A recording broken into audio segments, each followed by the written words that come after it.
Shalom. దేవుని పరిశుద్ధ నామానికే మహిమ ఘనత ప్రభావములు కలుగును గాక. మన ప్రభువును రక్షకుడైన యేసుక్రీస్తు యెహోవా నామంలో ఆత్మీయులైన మీ అందరికీ నా హృదయపూర్వక వందనాలు తెలియజేస్తున్నాను. ప్రభునందు దేవుని బిడ్డలారా, ఎలాగున్నారండి? అందరూ బాగున్నారు కదా? దేవత దేవుడు తన ఉచితమైన కృపచేత మనలందరినీ ఆయన సజీవ సంఖ్యలో ఉంచి మరొక రోజును చూసే కృపనిచ్చేందుకే దేవత దేవునికి కృతజ్ఞతాస్తుతులు చెల్లిస్తున్నాను. మీ అందరికీ ఉదయకాలపు శుభాలు. లూకాసు వార్త 21వ అధ్యాయము 28వ వచనంలో ఈ విధంగా రాయబడి ఉంది: ఇవి జరగనారంభించినప్పుడు మీరు ధైర్యము తెచ్చుకొని మీ తలలెత్తుకొనిడి మీ విడుదల సమీపించుచున్నది అని చెప్పాను. ఇవి జరగనారంభించినప్పుడు అయితే ఏం జరిగింది అని ఆలోచన చేస్తే గనక అక్కడ ఒక పై వచనాన్ని మనం చదువుకుంటే గనక అసలు అక్కడ ఏం జరుగుతుంది, ఎందుకు ఈ మాట వ్రాయబడి ఉన్నదనే విషయం మనకి అర్థమవుతుంది. 20వ వచనం చదువుతున్నాను. లూకాసు వార్త 21వ అధ్యాయము 20వ వచనం: యెరూషలేము దండల చేత చుట్టబడుట మీరు చూచినప్పుడు దాని నాశనము సమీపమై ఉన్నదని తెలుసుకునడి. అప్పుడు యోధులు ఉండేవారు కొండలకు పారిపోవలను, దాని మధ్య ఉండేవారు వెలుపలికి పోవను, పల్లెటూళ్ళలో ఉండేవారు దాంట్లో ప్రవేశించకూడదు. లేఖనంలో రాయబడినవన్నీ నెరవేరుటకై అవి ప్రతిదండన దినములు. ఆ ప్రతిదండన దినములలో మనం ఎలా ఉండాలనే విషయాన్ని పరిశుద్ధాత్మ దేవుడు ఈ మాట ద్వారా మనకి తెలియజేస్తున్నాడు. ఇవి జరగనారంభించినప్పుడు, ఆ ప్రతిదండన దినములు జరగనారంభించినప్పుడు మీరు ధైర్యము తెచ్చుకొని మీ తలలెత్తుకునండి, మీ విడుదల సమీపించుజన్నదని చెప్తున్నాడు. మనకి ఒక ధైర్య వచనము. ఫ్యూచర్లో ఏం జరగబోతుందో, అలా జరిగితే కనుక మనం ఏం చేయాలి అనేది ముందుగానే పరిశుద్ధాత్మ దేవుడు మనకి ఇక్కడ తెలియజేయడం చూస్తున్నాం. అపోస్తలుడైన పౌలు ఎఫెసీయులకు రాసిన పత్రిక 4వ అధ్యాయం 30వ వచనంలో దేవుని పరిశుద్ధాత్మ దుఃఖపరచుకుడి విమోచన దినం వరకు ఆయన యందు మీరు ముద్రింపబడి ఉన్నారు.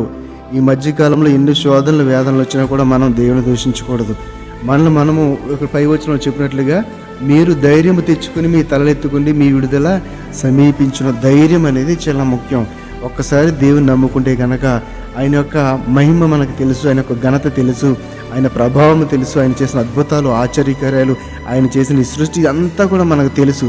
అందుచేత కేవలము విశ్వాసము ద్వారా నిరీక్షణ కలిగి నాయన ఏమి జరిగినా సరే అంతా నీ చిత్తమే అని చెప్పి ఆయన చిత్తానికి వదిలిపెట్టి మనము చేయవలసింది ఏంటి తెలుసా? ఆయన కృపాసనం వద్ద కూర్చుని ధైర్యముగా ప్రార్థన చేసుకుంటామే. ఇగో చూడండి, మీరు ధైర్యం తెచ్చుకుని మీ తలలెత్తుకోండి. ఎందుకంటే మనము కలిగి ఉన్న దేవుడు జీవము గల దేవుడు, ఆయనకి అసాధ్యమైనది ఏది లేదు. కాబట్టి మనం అందరం కూడా ఆ ధైర్యాన్ని వదిలిపెట్టకుండా మన తలలెత్తుకొని సాతానుగడ రా, ఏం చేస్తావో చేసుకో, నన్ను కలిగి ఉన్న దేవుడు ఆయనే చూసుకుంటాడని చెప్పి మనమంతా మన భారం అంతా కూడా ఆయన మధ్యేస్తే గనక దేవత దేవుడు ఖచ్చితంగా మనకి ఆ యొక్క శోధన వేదన నుండి విడుదల కలిగిస్తాడు. ఇక్కడ మాట చూస్తే కనుక దేవుని పరిశుద్ధాత్మను దుఃఖపరచుకుడి విమోచన దినం వరకు ఆయన యందు మీరు ముద్రింపబడి ఉన్నారు. మనకు విమోచన వచ్చే వరకు కూడా ఆ ముద్ర ఉంటుంది. మధ్యలో వచ్చే ఈ చిన్న ఆటుపోట్లకి, ఈ లోటుకి, ఈ శోధనలకి, వేదనలకి మనము ఏం చేయకూడదంటే దేవుని దూషించకూడదు. దేవుని మీద కేవలము విశ్వాసం కలిగి ఆయన నామాన్ని స్తుతిస్తూ ఆయన ఆరాధిస్తూ ఉంటే గనక అంతా కూడా ఆయనే చూసుకుంటాడు. కాబట్టి మనందరం కూడా ఆయనకు కీర్తి కలుగుటకై ఆయన సంపాదించుకున్న ఆయన స్వకీయ జనముగా, ఆయన స్వాస్థ్యముగా మనము ఉన్నాము. కాబట్టి ఆయనకి వెలుగు, ఆయనకి మహిమ కలిగేలాగానే, ఆయనకు ఘనత కలిగేలాగానే మనం అందరం కూడా ఆ ప్రయత్నం చేయాలి. యెషయా గ్రంథం 61వ వచనం అంటాడు కదా, నీకు వెలుగు వచ్చినది లెమ్ము, తేజరిల్లము, యెహోవా మహిమ నీ మీద ఉదయించెను. కాబట్టి ఎప్పుడు కూడా ఆయన మహిమ మన మీద ఉంటూనే ఉంటుంది ఖచ్చితంగా.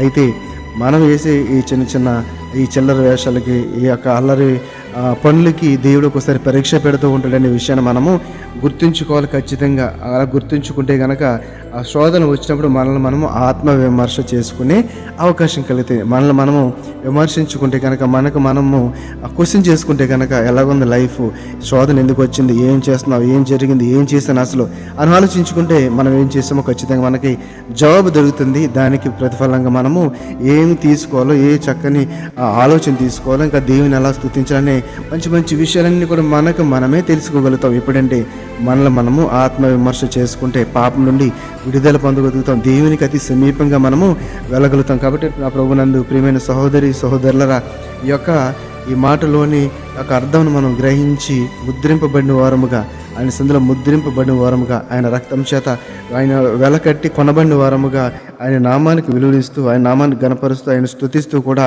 ఈ యొక్క ప్రతిదండన దినములో కలిగే శోధనలకు, వేదనలకు మనమేం భయపడకుండా మన తలను ఎత్తుకుని ధైర్యం వహించి ఆయన సందులో ధైర్యంతో జీవిద్దాం, ఆయన స్తుతిద్దాం, ఆయన ఆరాధిద్దాం, ఆయన మేలు పొందుకుందాం.